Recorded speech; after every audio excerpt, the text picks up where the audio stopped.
인사드리겠습니다. 반갑습니다. 반갑습니다. 네, 전적윤입니다. 저는 오늘 일기법 중에서도 오늘 상시일기를 가지고 오늘 같이 공부를 하고 싶습니다. 이 상시일기, 특히 이 일기법에 대해서 대종사님께서 하신 말씀이 있습니다. 이 상시일기는 저승의 재판 문서다, 이 말씀을 하셨다고 그래요. 이게 무슨 말이냐? 상시일기만 일생을 꾸준히 정말 사실대로만 적으면 저승에 갔을 때 최참판은 틀릴 수 있어도 이 상시일기만큼은 정확하다. 그렇기 때문에 이것은 저승의 재판문서와 같다, 이런 말씀을 하셨다고 그래요. 그래서 이 법문 하나만 우리가 보더라도 이 상시일기에 대한 이런 비중, 우리가 어떤 마음으로서 이런 상시일기를 작성을 하고 공부 표준으로 살아갈 것인가에 대해서 하나의 좋은 사례가 아닌가 생각이 들어집니다. 그리고 또한 이 상시일기와 정기일기, 이 일기의 전반적인 부분에 있어서는 사실 기록의 힘입니다. 이것을 순간순간, 그리고 하루를, 그리고 1년을, 이렇게 해서 10년을, 이렇게 해서 평생 사실대로만 적으면 이 기록이 자기의 일생의 삶의 흔적으로 남고요. 결국 이 부분에 있어서는 모든 사람들한테 변화에 힘을 줄 수 있는 그런 부분이 될 수도 있겠습니다. 요즘 사회가 작년 올해 상당히 시끄럽죠. 그 중에서도 돌아가신 분의 비망록을 통해서 지금 살아있는 사람들의 재판에 영향을 주는 그 기록의 힘이 얼마나 중요한지 새삼스럽게 우리가 느낄 수 있는 부분입니다. 이렇듯이 그분도 이렇게 될 줄 알고 적었겠습니까?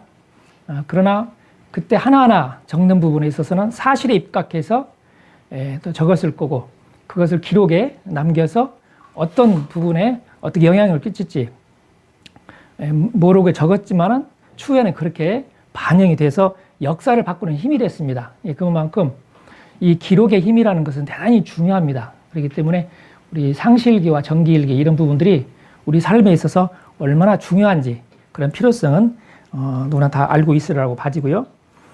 그러면 일기는 여러 가지가 있습니다. 삶을 살아가면서 육아일기도 있고 또 명상일기도 있고 일기는 많습니다. 그러나 우리 원불교 일기는 이 마음 공부하고 같이 직결되기 때문에 더 중요한 부분이 있습니다. 대종사님께서 수행품 1장에 사람의 마음은 지극히 미묘하여 잡으면 있어지고 놓으면 없어진다 하였나니 챙기지 아니하고 어찌 그 마음을 닦을 수 있으리요. 그러니까 마음 공부에 있어서 대단히 중요한 부분이 챙기는 마음입니다. 이 챙기는 마음을 통해서 중생으로 사느냐, 부처로 갈 수 있느냐, 이런 차이가 될 수 있겠습니다. 일기의 전반적인 부분에 있어서는 지금 현재 여기 표에 있는 부분입니다. 일기법을 상시일기, 정기일기 크게 두 갈래로 나누고, 오늘 저와 함께 하는 부분은 상시일기 부분입니다. 상시일기 부분은 유무념 처리, 학습 상황, 계문범과 유무, 이 세 가지 부분에 대해서 점검을 하고, 점검을 통해서 내 마음의 변화를 일으킬 수 있는 부분이 되겠습니다. 이 표는 지금 현대 좌산 종사님께서 이렇게 딱 표를 만들어서 많은 분들이 일기에 대한 전반적인 부분을 이해할 수 있도록 이렇게 해주셨습니다. 제가 일기 부분에 있어서 준비한다고 해서 몇몇 사람한테 즉석으로 물어봤어요. 일기가 다 중요할지는 다 또 사람들이 듣고 알고는 있는데, 일기에 대해서 왜 안 써지는지, 왜 기재가 안 되는지 그 궁금증이 있지 않느냐. 초등학생은 그렇습니다. 뭐라고 하냐면 언제 연필 잡고 가만히 앉아서 써요. 쓰기 싫어요. 요즘에 이렇게 손으로 탁탁탁 만지워야지. 네, 그런 말을 하고요. 대체 그렇겠다. 이런 말을 들고요. 그 다음에 고등학교 학생한테 물어봤어요. 일기 기재하는 거 어때? 그랬더니 일기요? 나 필요성 못 느끼는데? 물질적으로나 정신적으로 나한테 어떤 이득이 있는데 그렇게 실질적으로 답을 합니다. 그래서 일기라는 것이 내 피부로 와닿게 하는 것이 대단히 중요하겠다 이런 마음이 들었고요. 또 일반인들 같은 경우는 법에만 잘 나오면 되지 무슨 일기를 적어요. 또 이렇게 말씀하신 분도 계세요. 그래서 참 다양한 부분들이 있구나 이런 생각이 들어집니다. 그 외에도 이제 13가지 항목까지 쭉 적어 놓기는 했습니다만은 일기 기재를 언제까지 해야 되나요? 예. 일기 기재하는 데 있어서 내가 잘하고 있는지 잘못하고 있는지 내가 점검을 못 받았어요. 이런 부분도 있고 일기 기재만 해도 수행에 도움이 되나요? 내가 연물려서는 못하는데 일기 기재만 잘해도 수행이 되나요? 이렇게 얘기한 분도 계시고 또 진리만 깨치면 됐지 일기 기재까지 꼭 해야 될 필요성이 있을까요? 이런 얘기도 하는 분도 계십니다. 그런데 대종사님께서 이 일기 부분을 말씀하신 부분에 대해서는 우리 그 개교의 동기에 보면 간단하게 요약되어 나와 있습니다. 개교의 동기에 보면 진리적 종교 신앙과 사실적 도덕의 훈련으로서 정신의 세력을 확장하고 이렇게 말씀하셨습니다. 그러니까 사실적 도덕의 훈련입니다. 일반적인 훈련이 아니라 사실적인, 그러니까 팩트, 사실적인 부분의 훈련을 하는 것을 통해서 정신의 세력을 확장하자.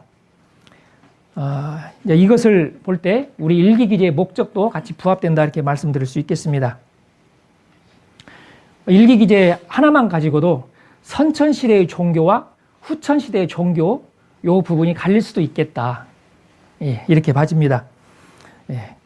그래서 이 사실적인 내 있는 마음 그대로 행동 있는 그대로를 기재해서 내가 이 전과 후가 어떻게 달라졌는지 이것이 사실적인 도덕의 훈련이다. 이렇게 볼 수 있겠습니다. 대종사님 당대에도 대종사님께서 깨치시고 그 다음 해부터 일기에 대해서 도입을 하셨습니다. 그때 당시 이름이 성계명시독입니다. 우리 교도님들 아마 들어서 알고 계시겠습니다만 간단하게 또 상기하는 의미에서 말씀을 드리면 초창기 대종사님께서 그때 당시에는 법회를 열흘에 한 번씩 받습니다. 삼순일이라고 해서 열흘에 한 번씩 볼 때마다 법회 참석하면서 그때 당시 근검절약, 그 다음에 금주금연, 그리고 내 마음을 어떻게 쓰는지, 말을 어떻게 하는지 이런 걸 통해서 체크하게 했습니다. 어떤 식으로 했냐면 푸른색, 붉은색, 검은색 이렇게 해서 상중하로 해서 색깔로 내가 신성의 유무가 잘 됐다랄지, 그 다음에 내가 실행을 잘했다 그러면 푸른색, 그러니까 상이죠. 그 다음에 내가 중정도 되다 그러면 빨간색, 내가 아직 부족하다 그런 부분에 있어서는 검은색, 이렇게 해서 이렇게 참고할 수 있도록 하셨다고 합니다. 이러듯이 대종사님께서 눈에 보여지는 사실적 도덕의 훈련으로서 교도님들 한 분 한 분이 어떻게 달라지는지 스스로 알고 서로 알 수 있게끔 하는 취지가 있었습니다. 그 이후로도 또 진화를 합니다. 단원 성적 조사법 이런 부분을 도입을 해서 이것을 6등급으로 차등화시키는 이런 부분이 있겠습니다. 그리고 또 시간이 흘러서 한 10년 지나고 나서 이제 유무념 법으로 진화가 됩니다. 그리고 유무념 부분에 있어서는 기재를 해야 되기 때문에 기재를 한글을 못 하시는 분들을 위해서 또 이 태조사법 검은 콩과 흰 콩을 도입을 합니다. 그래서 이 일기법의 변천 과정만 보더라도 이 부처님의 중생제도하고자 하는 이 자비방편을 우리가 엿볼 수 있지 않겠나. 어떻게 해서든지 그를 알든 모르든 그 다음에 유무식, 출가제가 모든 사람들이 내 마음을 느끼고 행하고 행실이 변해서 중생에서 부처의 경지로 오를 수 있도록 하는 이 변천 과정 속에서도 일기법의 중요한 이런 부분들을 핵심을 찾을 수 있겠습니다. 우리가 상식 일기 부분에 있어서는 처음에는 이렇게 접하면서 의무적으로 하게 됩니다. 호기심에서 할 수도 있고 하라고 하니까 이제 따라서도 할 수 있고 그러면서 재미를 느껴서 계속 발전되어 나갈 수도 있고요. 그래서 하다 보면 이제 동기부여가 되는 부분도 있겠습니다. 그래서 이 상실기의 기본 자세 부분에 있어서는 어떻게 출발을 했든지 나중에는 정성스러운 마음으로서 내가 임하고 내가 작성을 했을 때 결국 변화가 오더라, 효과가 나더라, 이런 부분이 되겠습니다. 그리고 이제 상실기 내용 부분에 있어서 유문형 공부, 학습 상황, 그 다음에 계문의 범과 유무로 들어가겠습니다. 유문형 부분에 있어서는 다음 시간에 제가 조금 더 1시간을 더 하고요. 오늘은 학습 상황과 계문 범과 유무를 가지고 조금 구체적으로 하겠습니다. 학습 상황 부분에 있어서는 경전, 법규, 연습하는 부분입니다. 우리가 경전이라 하면 공부의 방향로를 가르치는 하나의 지침서입니다. 안내서입니다. 미리 앞서 신앙하고 수행한 이런 흔적들, 또 문답들을 통해서 어떤 문제가 있었고 이런 문제들은 어떻게 우리가 헤쳐나가야 되는지, 어떤 부분은 유의해야 되는지 이런 것을 참고해서 내 공부의 방향을 잡기 위해서 우리가 경전이 필요한 겁니다. 그래서 이 경전이 있어야만 우리가 한 단계 한 단계 나아갈 수가 있겠습니다. 이 경전도 보면 우리가 정전, 대종경, 정산종사, 법어, 예전, 세전, 교헌, 교사, 성가, 대산종사, 법어집 이렇게 9대 교서 전반적인 부분이 있습니다. 그리고도 또 그 외에 참고 경전, 대종경 선회록, 혹시 대종경 선회록 들어보셨나요? 예, 읽어보신 분. 그 다음에 한우란 한이치 읽어보신 분. 네, 꼭 읽어보시기를 강추드립니다. 그 다음에 대산종사 법어 1, 2, 3, 4, 5집. 특히 3집 한번 읽어보셨나요? 3집? 저는 출가 계기 제 마음에 가장 와닿았던 부분이 한우란 하인치하고 대산종사 법어 3집. 그 부분이 저한테 참 많이 와닿았습니다. 그러니까 경전도 많이 있습니다만은 그 중에 그때 당시 상황성 따라서 저한테 많이 와닿았던 부분이 있습니다. 대종경 선회록 같은 부분에 있어서는 대종경이 나오기 전에 모든 언행록을 모아서 추리고 난 그 외 부분을 대종경 선외로 해서 묶어놓은 부분입니다. 그러니까 하나의 경전 부분입니다. 이해하셨죠? 그렇기 때문에 대종경과 같은 의미로서 한번 읽어주시고, 한우란 한이치 부분에 있어서도 정산종사 법어 그 외 부분에 있어서 그 시자를 했던 이산 박정은 종사님께서 정산종사님께 궁금했던 부분을 문답 형식으로 묻고 답하고 하는 형식으로 해서 문답식으로 적어놓은 거기 때문에 이것을 읽게 되면 정산종사님의 모든 부분, 그리고 평소에 우리가 궁금했던 부분들이 많이 해소가 되는 부분이 있습니다. 그런 것을 또 참고를 해주시고, 그 다음에 우리 원불교는 이웃종교하고 달라서 우리 법의 등급에 보면 법의 등급을 6단계로 6등급으로 나눈 부분이 있는데 그 중에 5등급인 출가의 출가에 오르면 현재 모든 종교의 교리도 정통해야 된다, 이런 말씀이 있습니다.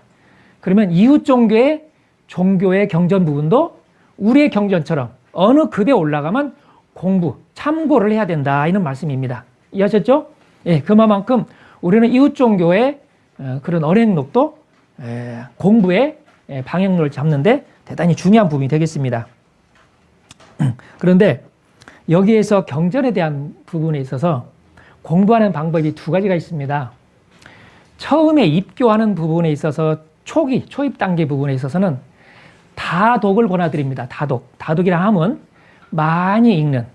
그러니까 지금 현재 여기에 소개한 이런 부분에 있어서 되도록이면 다 읽어보십사 추천을 드립니다. 제가 20대와 30대 부분에서는 다독에 중점을 두고 전서 100독해, 그러니까 전서를 한 달에 한 번씩 완독하는 형식으로 해서 100독을 한번 해보자. 그러면 1년이면 12독입니다. 그럼 100독을 하면 몇 년 정도 걸리겠습니까? 100독 하는데 10년 정도 걸립니다. 읽다 보면 이게 포토 리딩이라고 해가지고요. 사진 찍듯이 이렇게 그 한 면을 착각 이렇게 사진 찍듯이 포토 리딩 하는 형식으로 이렇게 읽어갑니다. 보통 하루에 한 40장에서 50장 정도만 이렇게 읽으면 전서를 완독하게 됩니다. 이런 부분에 있어서는 시간은 한 40분 정도 조금씩 이제 차이는 있는데 이렇게 10분을 4번으로 나눌 수도 있고 한 번에 한 40분을 해서 읽을 수도 있고 이렇게 해서 한 전서 100독을 한번 10년 정도 형식으로 하면서 여기에 있는 다독, 그러니까 속독과 다독을 같이 겸하여서 하는 부분입니다. 그러니까 전서를 많이 읽는 부분이 다독이 될 수도 있고 여러 경전을 다독하는 부분도 될 수 있겠습니다. 두 가지 부분에서 한번 추천을 드리고요. 한 10년 정도 넘어가면 그때부터는 정독, 하루에 한 구절을 가지고 대종경 한 구절을 가지고 딱 명상을 하는 겁니다. 한 구절을 읽고 이게 어떤 말씀일까? 이 경전 말씀이 이 대종사님께 해주신 이 말씀이 상황 법문인데 지금 이 시대에 나한테 다시 한번 해주신다고 하면 어떻게 해주실 수 있을까? 이런 식으로 나에게 다시 대입을 해서 지금 상황이라면 나에 대입시켜서 해석하는 연마 부분입니다. 그래서 이것을 정독이라고 합니다. 하나를 깊이 연마하는 부분이 되겠습니다. 그래서 다독의 묘미가 있고요.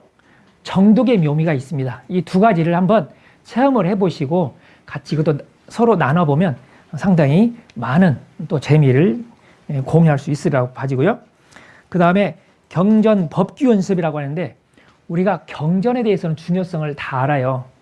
경전에 대한 부분에 대해서는 우리가 다 접할 수 있는데 법규 부분에 있어서는 이 필요성만 느끼지 법규가 뭐야? 이렇게 말씀하셔요. 법규가 뭘까요? 법규는 우리 교단의 헌규집입니다. 헌규집. 그러니까 이 법이 내용이라고 하면 이 법을 운영하는 사람의 주체, 이 조직이 어떻게 운영해야 될 것인지에 대해서 전반적인 부분을 담아놓은 책이 헌규집입니다. 이 헌규집에는 거의 두께가 이 정도 됩니다. 지금 현재. 그리고 법이 개정이 되면 이제 총부에서 저희 원불교에서는 원의회와 수의단회에서 이 법 규정, 개정, 제정을 합니다. 이제 국가도 법이 있듯이 우리 원불교 내에도 원불교 법이 있는데 이것을 헌규라고 합니다. 그 중에서도 우리 교당에 관련된 규정이 있는데요. 이 교당 규정이 있고요. 그 다음에 교화단 규정이 있고 거진 출진 규정, 교도 사업성적 사정 규정, 재가교역자 인사 임명 규정, 교도 법분증 증여 규정, 교도 법의 사정 규정. 이렇듯이 규정과 규칙 또 예규 이런 부분들이 다양하게 있습니다. 우리 교도님들이 이걸 다 접하는 데에서는 좀 이해하는 데 한계가 있겠습니다만은 임원이 되고 교당의 임원진이 되고 교당의 의사결정을 같이 해야 될 부분에 있어서는 이 규정을 때에 따라서는 공부를 하는 것이 많은 도움이 됩니다. 대종사님께서도 대종사님 살아생전에 이 3년 동안 이 조직을 개편을 3번을 거쳐서 합니다. 그러면서 이 규정을 바꿔요. 물론 세부적인 내용 부분에서는 수시로 바뀌지만 큰 틀에 있어서 이 부분을 3번 정도 바꾸거든요. 그러면서 세부적인 이런 규정과 규칙, 예규들이 바뀌어집니다. 이렇듯이 교당 부분에 있어서 우리가 의사결정을 하고 뭔가 이 운영 시스템 부분에 있어서 서로 가치가 충돌하고 있을 때는 어디를 참고해야 된다? 이 규정을 참고해서 해야 되는 부분이 있습니다. 이해하셨죠? 예, 그래서 이 규정은 조직사에서 대단히 중요한 부분입니다. 예, 그래서 모든 부분에 있어서 이 규정집을 딱 보면 이 조직이 어떻게 운영되어 가고 있는지 한눈에 딱 들어올 수 있습니다. 예전에 교당에 오래 다니신 분이 우리가 정전에서 경전 법규 연습하기를 주의할 것이요 맨날 외우기만 했지 경전 공부를 했는데 이 법규 연습 부분에 대해서는 어디 있는지도 모르고 접하기도 쉽지 않고 더군다나 요즘 인터넷 시대이기 때문에 인터넷에 다 들어가가지고 이 출력을 해서 봐야 돼. 예전엔 출력에 다 봐야 되는데 수정할 때마다 계속 첨부가 되니까 너무 두꺼워지고 그래서 인터넷으로 이제 이게 봅니다. 일반인들은 못 보고 이제 저기 임원이나 출가 교육자만 제한해서 이제 볼 수 있는데요. 이렇듯이 그분께서 교당에 관련된 부분을 같이 공부하면서 출력해서 봤더니 이래서 이렇게 의사결정이 이루어지고 이렇게 운영이 되어 가는구나. 우리가 그냥 인사 임면되고 진급하고 임원을 맡고 이렇게 했는데 하나하나 모든 부분들이 이 규정과 규칙에 의해서 진행되고 있었구나. 이 근거가 있었구나를 그때 아신 거예요. 네, 그러면서 많은 이해의 폭이 넓어졌다 이런 얘기를 해주셨는데 이분들께서 특히 회장단 부분에 있어서는 이런 것은 꼭 참고해 주십사 말씀을 드립니다. 다음에는 학습 상황에서 의두 공부입니다. 여러분들께서는 지금 현재 옆에 동지가 공부하는 의두가 뭐야? 이렇게 물어보면 바로 답변이 나오나요? 저희들 선지님께서 그러셨습니다. 항상 호주머니에는 의두권을 가지고 다녀야 되네. 의두권을 가지고 다녀야 되네. 이런 말씀을 하셨어요. 자, 호주머니 한번 손 넣어보세요. 어떤 의두가 있는지. 저는 요즘 의두가 이 출생의 비밀입니다. 출생의 비밀이 뭐냐면 이 영식이 새로운 몸에 들어갔을 때 어떻게 남자가 되고 어떻게 여자가 되는가. 왜 하나의 영식인데 왜 남자가 되고 왜 여자가 되는가. 이것이 고등학교 때부터 궁금했었어요. 고등학교 때 궁금했는데 군대를 갔다 오고 간사 근무를 부산에 하면서 그때 당시 교구장님이 존경하는 스승님께서 언뜻 설법 중에 내가 의두가 어떻게 남자로 태어나고 여자로 태어난지 그게 궁금했는데 어느 날 이제 교구장님이 원로하시고 이제 사무국장님이 주로 가는데 이제 안내에 따라서 따라다니다 보니까 늘 하는 대로 이제 따라다닙니다. 근데 어느 순간 사무국장이 화장실 가는데 그냥 따라간 거예요. 화장실 가는 줄 모르고 그냥 졸졸 따라간 거예요.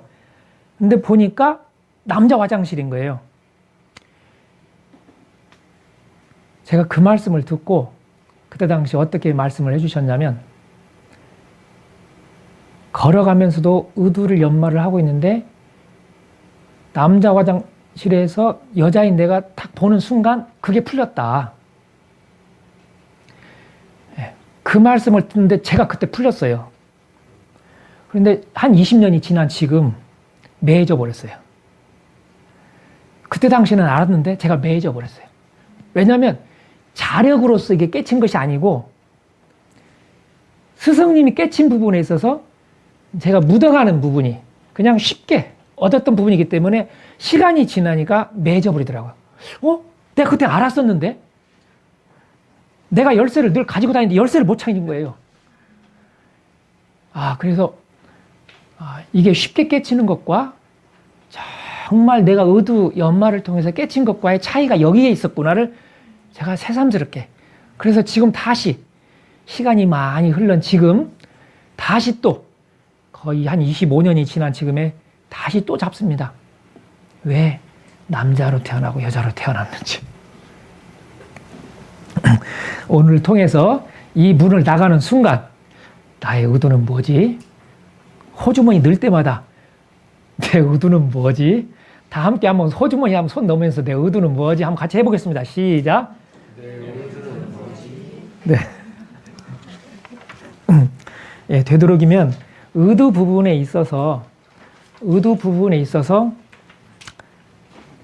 우리 의두요목, 그 다음에 우리 성리품, 인거품, 경전에 바탕하는 부분을 주안점을 두고 우선으로 해주시고요. 자, 그 외에 기타 여러 가지 우리 삶과 직결되는 부분들에 연마를 해주시면 되겠습니다.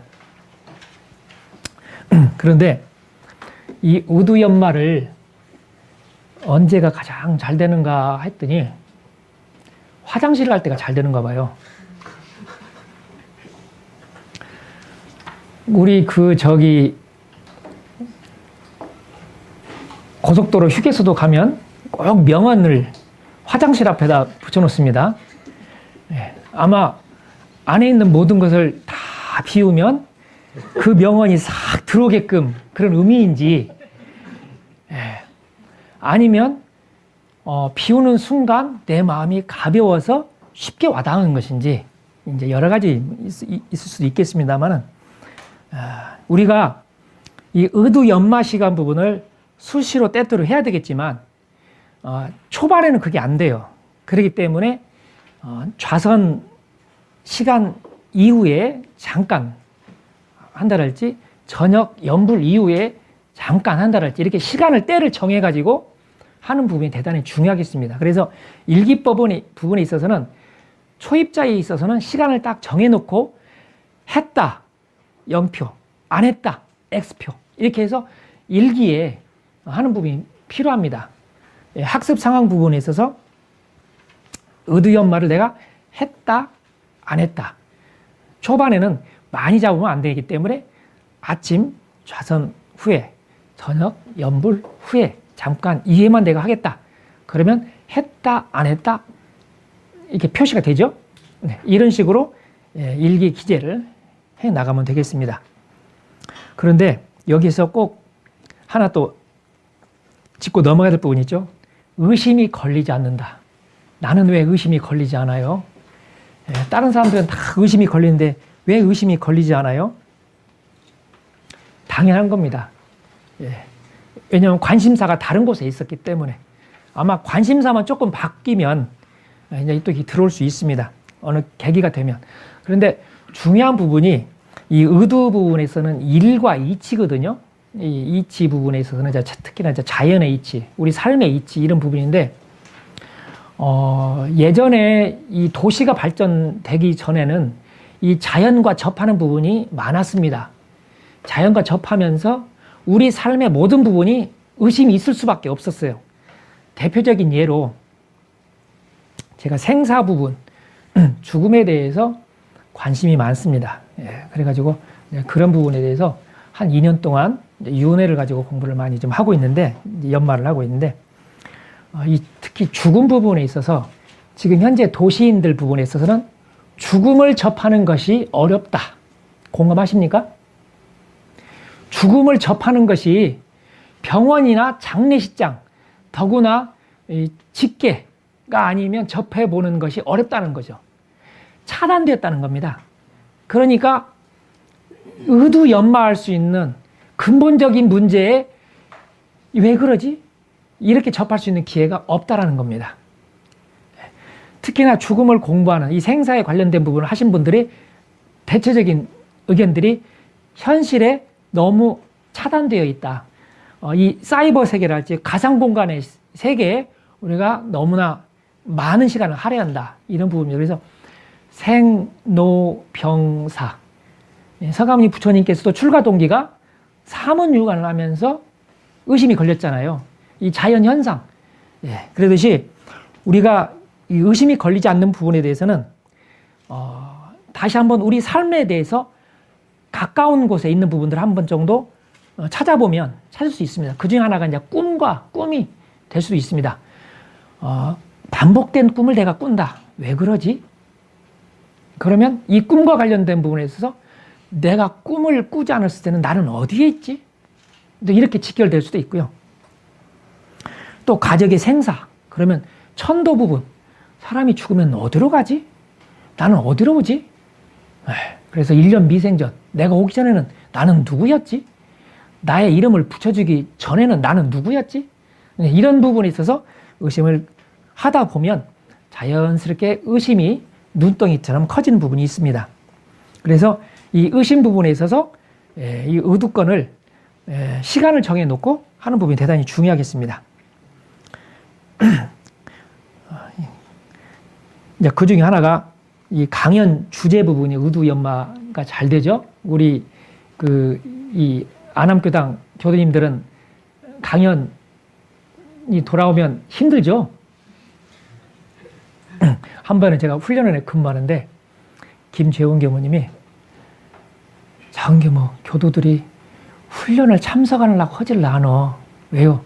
강연 부담스러워서. 이거 어떻게 고민이냐 그래서 제가 강력 뭐라고 했습니다. 강연을 해야 공부가 깊어집니다. 언제까지 우리 대종사님 법대로 하면서 진급하고 더 진화될 수 있도록 하는데 이 법대로 않고 우리 쉬운 방법대로 하려고 하십니까? 적극하시기 바랍니다. 그러면서 교도님들이 지금 고생을 하고 계십니다. 네. 김재용 교무님 탓이 아니라 제 탓입니다. 그래서 이 강연 주제, 첫날, 이 3일간 훈련하면서 첫날 강연 주제를 뽑으면 언제까지 이어집니까? 3일 동안 이어지죠. 예. 그 주제는 평생 나를 따라다닙니다. 그렇죠? 예. 그러듯이 이 훈련의 공덕이 이 의두권, 강연 주제 하나에 있습니다. 예. 제가 더 이상 필요성과 중요성에 대해서는 더 강조하지 않겠습니다. 그 다음에 학습 상황 부분에서 연불과 차선. 저희들이 좌선, 연불, 이게 쉽지가 않습니다. 그러나 한번 빠지기 시작하면 정말 시간 가는 줄 모릅니다. 이 자선을 하고 나서 이 세계에 들면 다른 거 하기 싫어요. 선만 하고 싶은 마음이 있습니다. 대체적으로 우리 교수님들 그러시죠? 왜 웃으셔요? 예. 이 부분은 초반에는 이 자선 부분에 대해서는 애를 써야 이 졸림과의 싸움, 그 다음에 이 몸의 항복, 그 다음에 이 졸림, 이것을 극복을 하는 그 자체가 나중에는 에너지가 됩니다.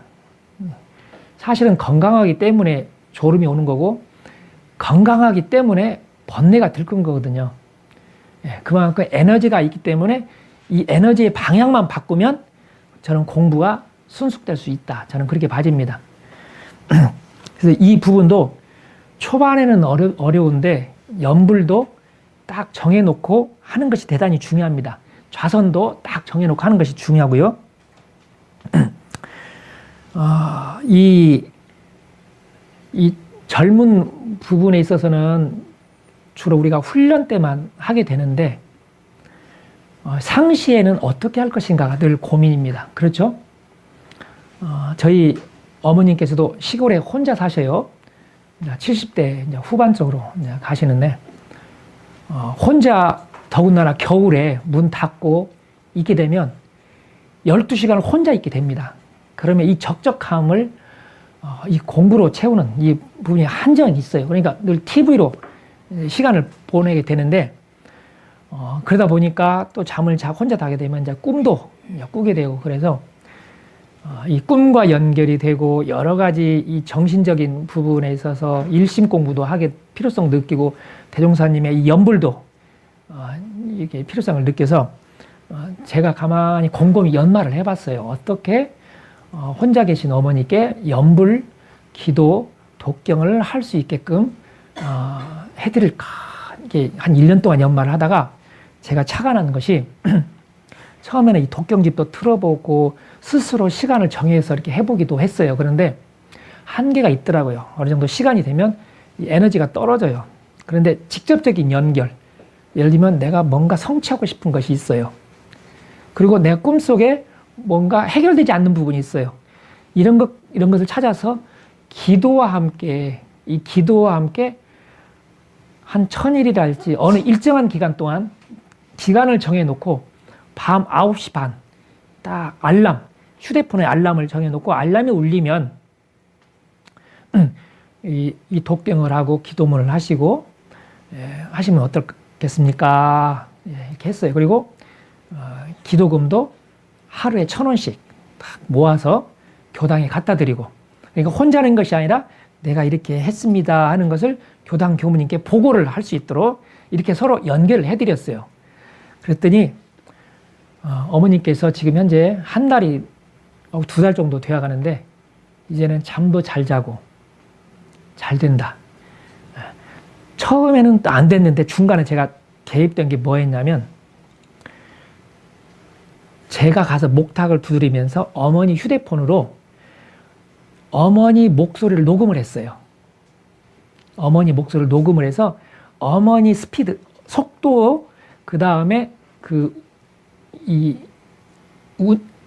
소리, 이 볼륨, 이런 것을 맞춰서 거기에 맞춰서 한 20분 정도 이렇게 기도할 수 있도록 맞춰놨어요. 그랬더니 본인의 목소리를 본인이 들으면서 같이 하니까 속도도 맞고 볼륨도 맞고 그러면서 편안하다는 걸 느꼈어요. 주로 이제 제가 중간에 한 번씩 가서 같이 해보면 저도 편안해요. 왜? 내 목소리도 같이 녹음됐기 때문에. 그래서 이게 공감되는구나. 그런데 다른 테이프를 틀고 하면 속도도 저하고 안 맞을 때가 있어요. 이해되시죠? 그래서 여기에 계신 분들도 한번 참고를 삼아서 내 휴대폰에, 그러니까 이 기기를 활용해서 이 과학문명의 혜택을 같이 누려보는 거죠. 이 녹음 기능을 해서 이 운곡을 틀어놓고 같이 하게 되면 시간도 맞춰지고, 그리고 그때 당시에 컨디션이 조절이 될 수 있는 부분이 있겠습니다. 그래서 이 학습 상황, 내 연불과 자선을 시간을 맞춰서 몇 분, 특히나 연불과 자선 부분에서는 몇 분을 했는지, 이런 것이 대단히 중요합니다. 그리고 이제 계문의 범과 유무 부분인데요. 계문은 우리 원불교는 30계문입니다. 그런데 처음부터 30계문을 다 주지는 않습니다. 처음 초입자에서는 10계문만, 보통 그 10계문만 드리는데, 그것을 다 하고 나름대로 시간이 흐르고 나면 그 다음 10계문, 또 그 다음 10계문 드립니다. 그래서 이 계문 부분에서는 수행자의 생명의 성불의 사달이다, 이렇게 말씀을 해주셨습니다. 우리가 이 계문 부분에 있어서 정말 소홀히 하면 안 되는 부분입니다. 특히나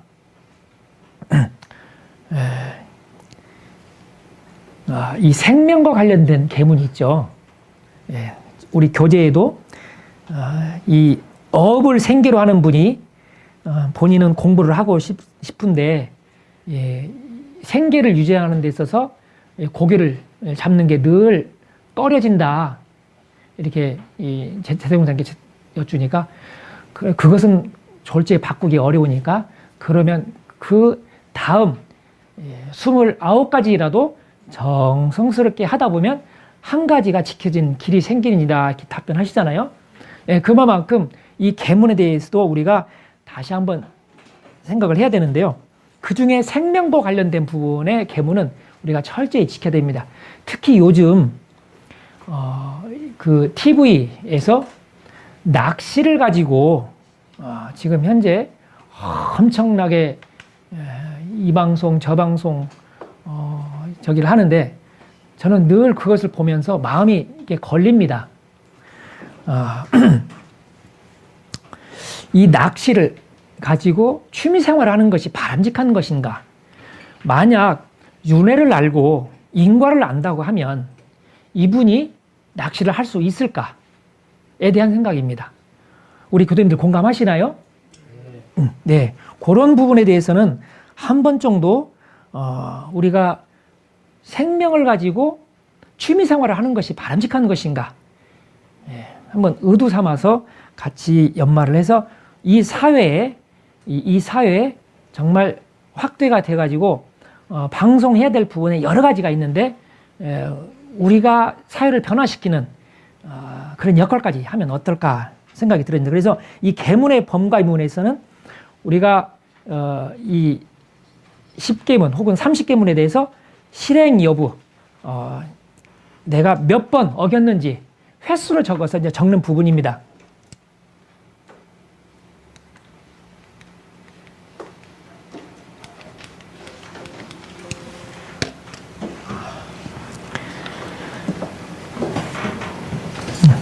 슬라이드 제가 미처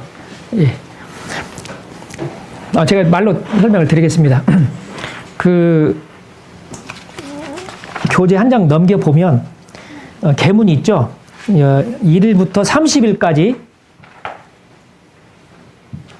네, 이걸로는 계문이 안 되는데.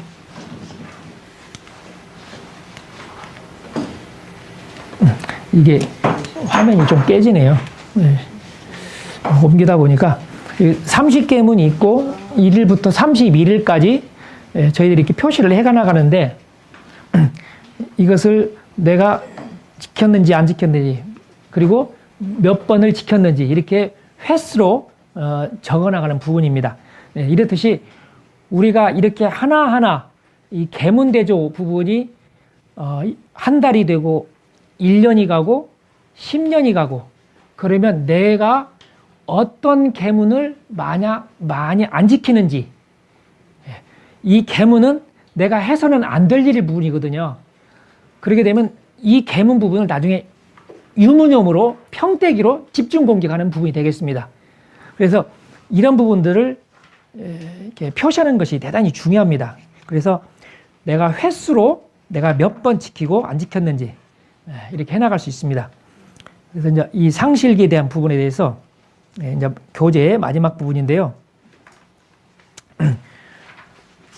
시간이 한 5분 정도 남았습니다. 제가 이번 그 일기법, 상시일기법을 가지고 그 준비를 하면서 제가 원불교학과 대학원 과정 1학년부터 4학년 그리고 대학원대학교 1년 과정 총 5년 동안의 일기를 쭉 한번 볼 수 있는 계기가 되었었습니다. 이제 이게 1학년 때 거예요.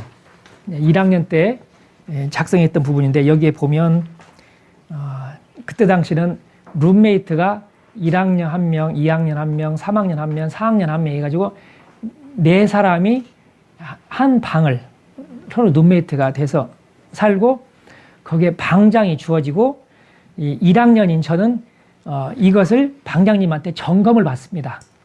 그래서 점검 도장 사인까지 여기 딱 있고 그때 당시 방장이 누구였는지 그리고 뒤에 보면 또 그때 당시에 지도 교무는 누구였는지 이 점검표까지 다 있습니다. 이런 식으로 해서 이 수행일기 부분을 쭉 1학년 것을 보고 1학년 것이 12개잖아요. 한 달에 한 권씩이니까 12개가 됩니다. 이제 그리고 나서 1학년이 이제 2학년이 되니까 작아져요. 왜 작아졌을까요? 건의가 들어왔겠죠? 이동하기 불편하다. 이 가방이 안 들어간다. 좀 작게 해달라. 네, 이제 그러다 보니까 여기도 역시나 이제 방장이 들어가고요. 당시 이야기 때는 방길튼 교우님 방장이었네요. 이제 매돌달 이렇게 있고 이런 식으로 해서 그런데 여기서 특이한 게 방장님이 누구냐에 따라서 내 글씨체가 달라지고요. 방장님이 누구냐에 따라서 이 점검도가 달라지고요. 또 지도교무님이 누구냐에 따라서 내 정성이 달라지는 걸 느꼈습니다. 그래서 제가 정리를 해봤어요. 일기 양식이 어떻게 되느냐에 따라서 제가 보니까 정말 1학년 때 것이 정말 잘 됐어요. 초입자이기도 하겠지만 정말 초심으로 했던 부분도 있고, 그리고 2학년, 3학년, 4학년 때는 다 똑같아요. 그런데 4학년으로 갈수록 공백이 많아졌어요. 제가 놀랐어요. 저는 다 똑같은 줄 알았는데 지금 현장에 나온 지 이제 2년 됐거든요. 20년 동안 이 무거운 것을 박스도 넣어가지고 사과 박스 하나거든요. 얼마나 무거운지. 그런데 22년이 지난 제가 숙성된 것을 한번 보니까 많은 시사점을 제가 여기서 발견할 수 있었습니다. 아마 이게 이제 기록의 힘이 아닌가 생각도 들어지는데, 일기장의 작성 양식에 따라서 내가 영향을 받는다. 이게 대단히 중요합니다. 아마 안암교당도 제가 보니까 두 가지 부분이 있어요. 일반 교도님의 그 상시일기와 우리 청년들의 상시일기가 다르죠. 당연히 달라야 됩니다. 그리고 일반 교도님들도 초입자 부분과 좀 공부가 깊어진 부분에 있어서는 차이가 있어야 됩니다. 이런 부분에 있어서 구분을 해야 되는 부분이 있고요. 그래서 지금 현재 우리 정전에 있는 학습 상황 체크 부분이랄지, 그 다음에 유무념 체크 부분이랄지, 지금 유무념하고 계문은 있습니다. 그런데 학습 상황이 빠져 있어요. 일반 교수님들 그렇죠?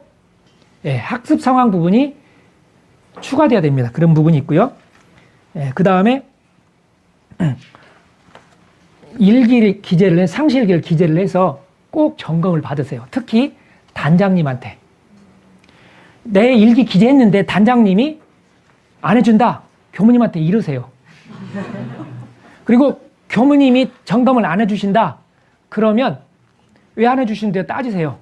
해주세요. 왜 이 말씀을 드리냐면 지도교무님의 점검이 있을 때와 없을 때 제 상시일기를 임하는 자세가 달라졌습니다. 이해하셨죠? 그래서 이 방장님, 특히 단장 중앙의 중간관리자가 대단히 중요하고요. 이 중간관리자, 특히 방장님이 수양에 관심이 있는지, 연구에 관심이 있는지, 취미에 관심인지 그 무게 중심에 따라서 제가 영향을 또 받게 돼요. 문답 중심 그쪽으로 많이 가기 때문에. 그래서 이런 것들도 이 기록을 통해서 볼 수가 있습니다. 특히 오늘부터는 상시일기 기재를 하고 절대 버리시면 안 됩니다. 모아놓으시고 한번 10년간 모아놓고 어떻게 내가 변하는지 이걸 가지고 한번 보시는 것도 많은 공부가 되라고 봐집니다. 더군다나 학년별로 영향을 받는다. 뭐냐면 1학년 때는 꼼꼼하게 교법대로 했고요. 4학년 때는 어떻게 했느냐? 내 마음대로 했어요. 그러니까 방심을 한 겁니다. 그리고 특히나 우리가 유무념이랄지 일기에 대해서 중간에 교육을 하고 그 다음에 여기에서 그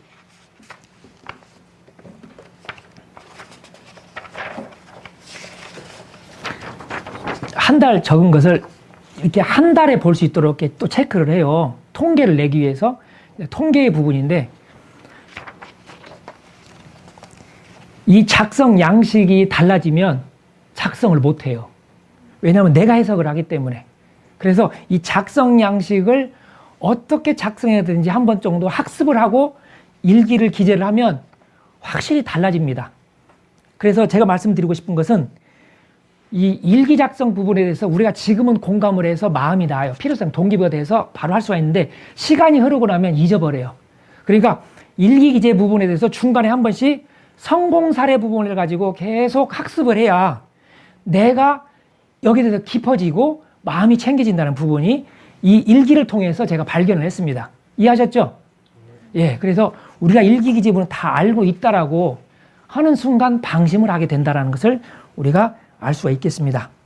예, 그래서 한 달에 한 번씩 정도씩은 점검하는 부분이 꼭 필요하고요. 예, 그 다음에 금기 따라 상황 따라서 이 내용을 조금 달리해야 되는 부분들, 예, 그리고 학년이나 나이나 직위가 나의 법력은 아니라는 거 저를 한번 따라서 해주시기 바랍니다. 학년이나 직위가 나의 법력은 아니다. 예, 착각입니다. 예, 대종사님 법대로 꾸준히 하는 사람이 결국에는 나를 변화시키고 저는 주위를 변화시킨다 말씀을 드릴 수 있겠습니다. 그리고 일기기재 부분에서 중요한 부분이 사막병진입니다. 예, 우리가 단순한 일기기재 부분이 이 작업취사 부분에 들어가 있는데 일기기재를 하려면요 정신수양 과목하고 연구 과목 부분이 여기에 다 학습 상황에 들어가야 돼요. 그런데 수양하고 연구 과목을 안 하게 되면 다 그냥 넘어가기 재미가 없어요. 수양과 연구가 되면 이 일기 기재는 자연스럽게 그냥 저절로 돼요. 그런데 일기 기재하면서 수양 연구가 빠지게 되면 자연스럽게 일기 기재의 재미가 없어집니다. 그러니까 사막을 병진할 수밖에 없습니다. 이해하셨죠? 그래서 일기 기재 부분에서는 정신수양 과목, 사리연구 과목, 작업취사 과목이 같이 병진돼야 원만한 공부법이 된다 이런 말씀입니다. 그래서 우리 일기, 원불교 일기 기재의 부분에 있어서는 우리가 이 순간순간 내 마음을 챙기고 점검해서 기록하는 것까지, 기록하고 그 다음 점검하는 것까지, 그리고 점검을 통해서 내가 다시 통찰할 수 있는 이런 것까지 가야 정말 내 자신이 변화될 수 있지 않느냐 이런 생각이 들어져서 이번 제가 이 강의를 준비하면서 이 20년, 25년 전에 작성했던 일기를 꺼내면서 제가 새삼스럽게 대종사님의 이 가르침이 얼마나 소중한지, 이 기록의 힘, 특히 일기 기재 이 하나도 버리지 말고 소중하게 간직하는 것이 얼마나 중요한 것을 다시 한번 깨닫는 소중한 시간이었던 것 같습니다. 다음 시간에 뵙겠습니다. 감사합니다.